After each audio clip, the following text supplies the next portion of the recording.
Well, howdy, howdy, howdy. Nearly senior citizen here. Greetings, boys, girls, and all of our non-binary friends, and welcome to this, a brand new day. Hokey smokes. And, of course, remember, no matter who you are valid. It is a brand new day. It is Sunday, last day of the year, New Year's Eve day. So, thumbs up tomorrow, 2024, first day of the brand new year. I am down to mashed potatoes and cheese to eat until the 3rd of the month. And then, oh boy, I'm gonna have not much money to spend on food. Yay! Thumbs up though. Life is life. Is it not? Still though, I have not done much since yesterday. At all. I mean, yesterday when I finally got my video done and uploaded, it was like 6 o'clock at night. And I started like 2 o'clock, but I recorded, then I edited, then I rendered, then I uploaded, and when I was done, it was late. So most of the day felt like it didn't happen until 6 o'clock at night. And then from there, I went out on walkies. In fact, I found out that the route that I do is about just a hair over 4 miles. So I need to extend it in some ways. Because I talked about this before, and I've talked about this with others. When I walked before, when I lived in southern Shelton, and I walked, the last mile sucked. It was awful. It was all uphill, and I was all used up. I had expended all of my energy. The last mile sucked. But the thing is, if the last mile didn't suck, that meant I wasn't pushing, I wasn't extending. So I would have had to make it, instead of 6 miles, and the ending didn't suck, I would have had to push it until it was 7 or 8 miles, and the ending sucked. So yeah, I'm still searching for the right route that gives the right amount of suckness to show that I have pushed. Because right now, 4 miles, no suckness. I mean, it sucks. Walking 4 miles in one go it's not great. But yeah, I mean, it's not terrible. It's not the last end of the world. Oh man, this arm, I lost so much function. It hurts to get it into this position. Pulling it downward, I mean, this arm, I just have to go, oh yeah, I'll go like this, and then I'll bring it downward as far as it goes. This hand, I have to really push to get it over equal and bring it downward.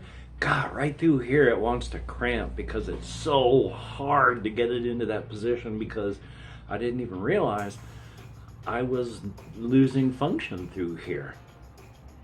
That's like back, I can't remember, I must have been, I can't remember, honestly cannot remember. I think it must have been after my wife died. I discovered, no, it was while she was alive. I discovered I could not lift this arm above this high.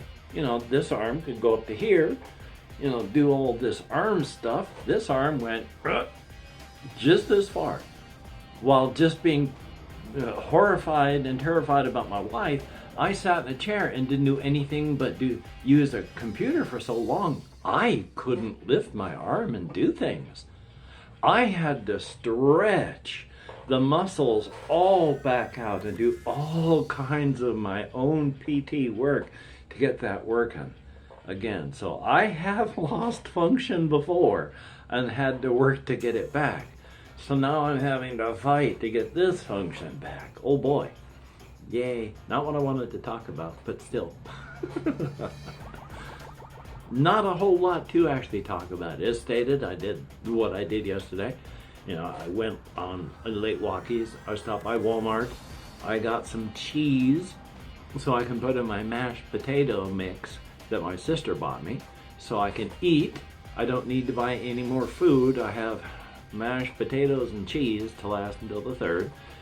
That's good. I just need to buy stuff to drink, because I need to find the filters for a Brita pitcher so I can drink that water, and then use the squirty, flavory, watery stuff in a glass, a mug.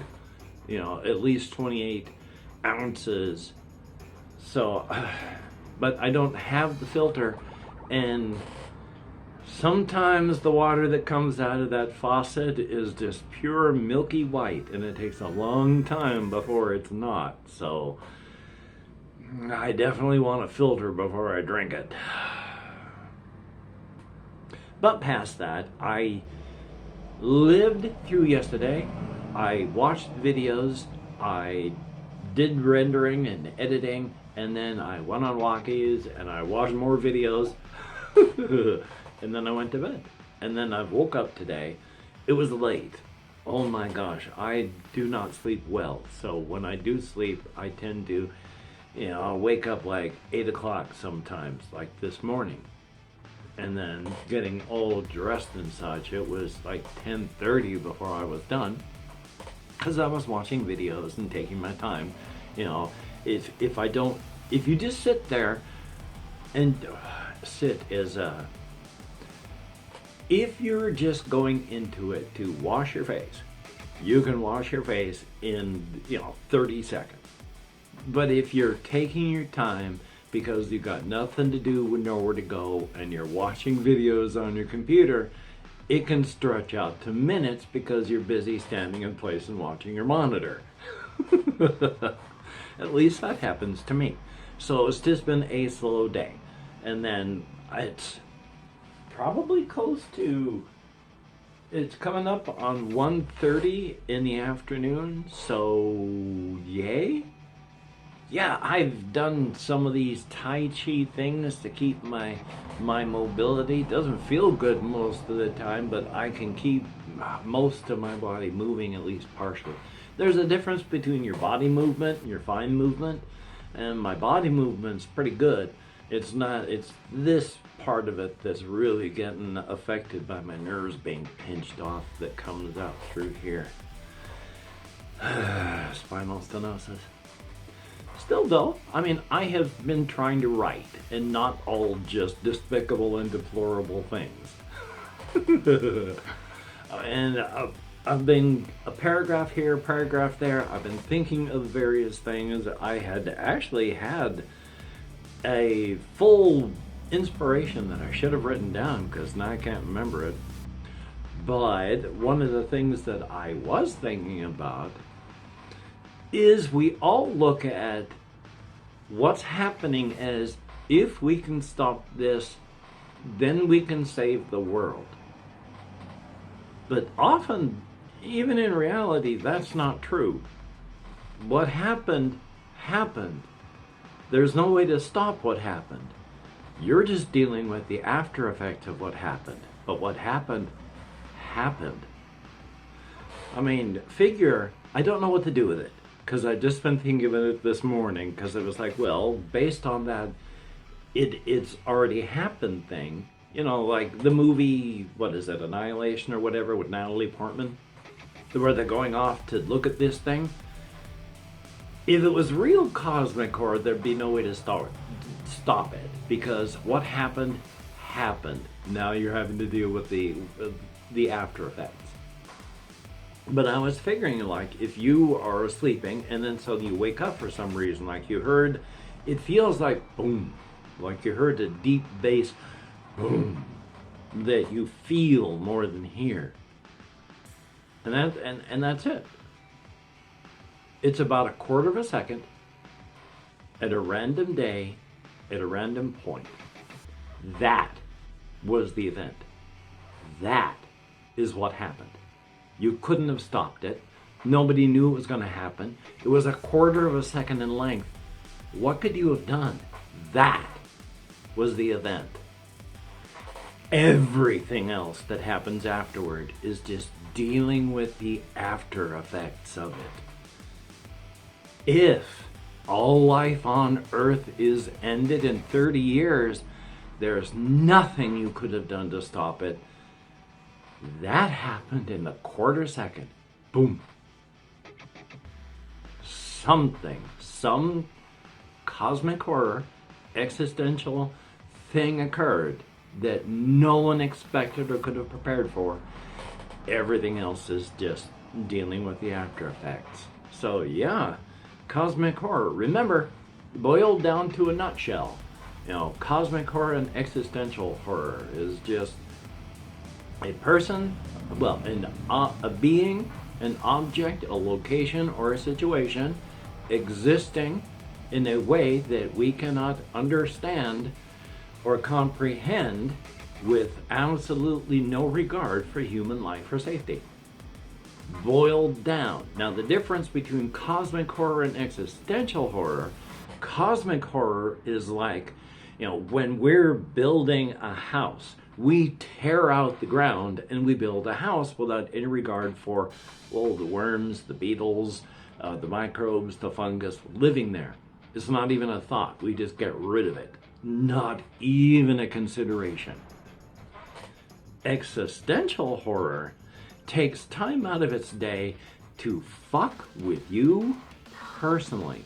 Now, you can be an entire universe or solar system, planet, civilization, continent, nation, village, person. It's still all of these things that we can't understand.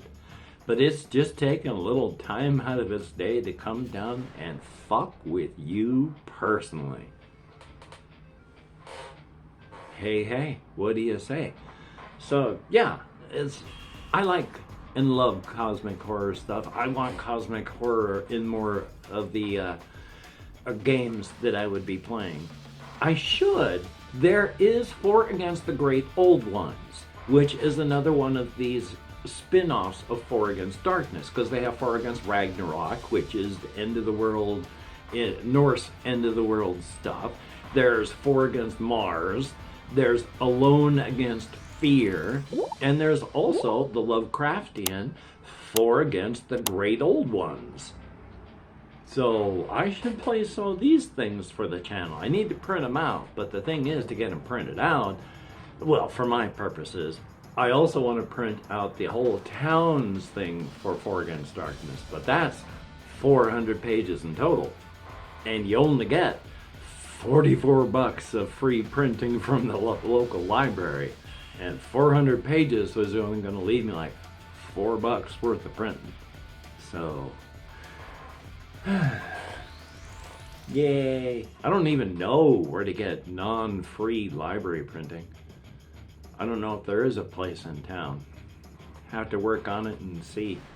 So, yay. Still though, been thinking about all of my creative stuff. I've been thinking of the various things for the Inside Outside Razor's Edge, the cryptid stuff. I've been thinking about the various characters that aren't based on any of the, I mean, there's the Apple Rock layer of the Razor's Edge on the Inside Outside Razor's Edge thing, which I'm going to have to go back and refresh everybody's minds on what the whole Apple Rock layer is soon.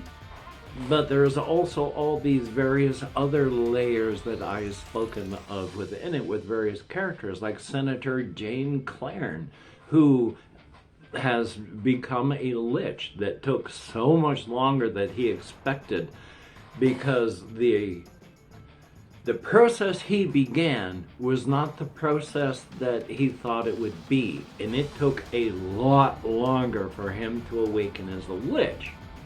He did not go into this as an evil thing. It was pursuit of pleasure and all that, and everybody in the city where he was doing this knew he was doing it. And then when he went into it, he expected it to take maybe 50 years. Instead, it took at least 1,000. It's hard to say, because when he awakens his great nation of, try to remember the name that I had given it, Terokeen, used to be just the name of the nation. Now Terokeen means necropolis, because his entire nation is now a gigantic necropolis, and the only beings that are around were he and those that were his followers that became undead followers. There are no people around anymore. There's just tombs and gravestones and crypts and cenotaphs and necropolises and ossuaries, catacombs. What used to have hundreds of millions of people in it as a nation now has only a few thousand scattered through it, and they are all busy entombing themselves as quickly as possible. There are very few people left in this nation. Necropolis, Jane Claren, all part of the whole Inside Outside Razor's Edge. Yay! And then, of course, the cryptids. And the cryptids, they do more than devour human beings, of course. They have their own lives. They do various things of their own to do their own lives. That makes no sense. Let me tell you what I mean. Hopefully I can speak English. There is the dark cryptid that I've spoken of, who is boyfriend of the light cryptid, Polly. The dark cryptid, Jimmy.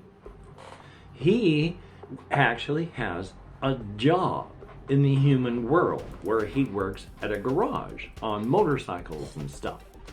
He really enjoys working with machines and, well, engines, and engines and such really respond well to him. He has his own motorcycle. The garage lets him maintain, work on, and tune it as long as he does his work, and he does his work excellently. He is well liked at the garage, and so he's got his own job. But 3 times a year, because he has a genetic defect, he cannot absorb all of the ambient cryptid energy that he needs. And so the only way to get this nutritional energy that he needs so he doesn't die is to devour human beings. So every approximately 4 months or so, he has to go out and eat someone. But he still has his own life where he's not a horrific being. Polly, the light cryptid, who is very hungry, because no light cryptid has to devour human flesh, is a cryptid. All light cryptids as well have a constant, desperate, burning desire to fill their bellies with human meat. But no light cryptid has any nutritional requirement to do so and act within your nature. Largely throughout all of their history, light cryptids have not eaten human beings. That has been changing. Polly is of the generation where, yeah, they do, and they're hungry. Polly eats about 4 people a month. Yeah, 48 people a year. She's a monster. From the human victim perspective, but she too has human friends, and a couple times a month she goes out with her human friends. I was going to say the group is part, and then I started also blending in she, the cryptid, so it was like, it is part. Oh, really? She is part of sort of a large rotating group of friends where not all the friends do everything all together. They're not all one big group mind, you know. It might be 10 of them go to see a movie and another 10 go off to do this. It's a different 10 and it's a different group. You might have 5 of the same, 5 different groups of friends, and then when there's something else being done, oh, we're going to go to the museum. It's a still same group of friends, just the actual individual makeup of it is different at that time. Large enough you can tell it's the same group, but it's just a large blob of friends that go and do stuff. She's a part of that. It may be they go off and they see a movie, and then they go off to a bar afterward, have a few drinks, and then hit a fast food joint, talk about the movie, reminisce about things, and then scatter and go off home. Polly does that. She wears her costume where she's got on her black makeup. She wears her goth / punk / emo costume. She goes out with them, has a great time. And also eats 4 people every single month. And again, cryptids don't kill you then eat you. They are unable to make the conceptual leap of mercy. So they kill you by eating you. And they eat you with just large baseball-sized bites. Just rip, chew, swallow. And it takes a time to die when you're just having baseball-sized chunks bitten out of you. Unless a major artery is hit pretty quick, it's going to take a while to bleed out. Unless, like, you know, biting through you, they happen to collapse both of your lungs, you're going to be lasting a while. It hurts to die, especially when you're being messily, violently torn apart and eaten alive. Yeah, I love my cryptids, but I hate my cryptids. But it's, again, you can take them from A to B to C to D to E, where E is, and this is why you don't eat human beings. And they can follow you from A to B to C to D. They are unable to make that leap from D to E. But that's not them not wanting to. That's like if we teach you 1 + 1 = 2, and then suddenly expect you to go from, all right, now this is differential calculus. That is the effect, what is the wording on that? That is effectively what we're trying to make them to do with that A, B, C, D, E. They can't do it, and it's not their fault. Thumbs up. But anyway, thank you to each and every one of my Patreon patrons. You're beautiful and awesome people. And I have been gifted money in the past. NexREH sent me money through PayPal for Christmas. Before that, I had gotten someone else who sent me, I think it was $200 and some odd, because it was people need nice things too. And it had been a while since I had, and it was a nice gift. So I have not been abandoned, and I appreciate that so much. Each and every one of you, Patreon or non-Patreon, anyone who helps me out, you're beautiful and awesome people. Everyone who has left me a comment, you too are beautiful and awesome. I haven't gotten many comments these last couple videos. Part of it I understand. I mean, what do you say about vor? Unless you're into it, you're not going to be wanting to talk about it or largely even think about it. So, I mean, I understand, but, you know, I like that Greenland game, and I think I got a comment on it, so thumbs up. I can't force anyone to comment. I wouldn't want to force anyone to comment. Just remember, though, that the YouTube algorithm rewards me when there is engagement, and leaving comments is engagement. Anyway, though, we're at 23 minutes and change. I am hoping to do some sort of unboxing type thing or setting up, even if not playing, a Final Girl still. I want to show that one off. I mean, it's a big foo-fa-ra to get it set up. And it's fun. So, until we meet again, you take care. Have a great day today. I will see you on the flip side, and that is indeed a very good thing. And I don't know why I talk about it instead of doing it, but this is just me, because I have the stylus in this hand, and using my Samsung tablet, I have to tap an on-screen control, which means with the camera up here, reaching down here to turn it off is, well, that is compositionally boring. So instead, through the power of editing, I'm going to end my video by doing this.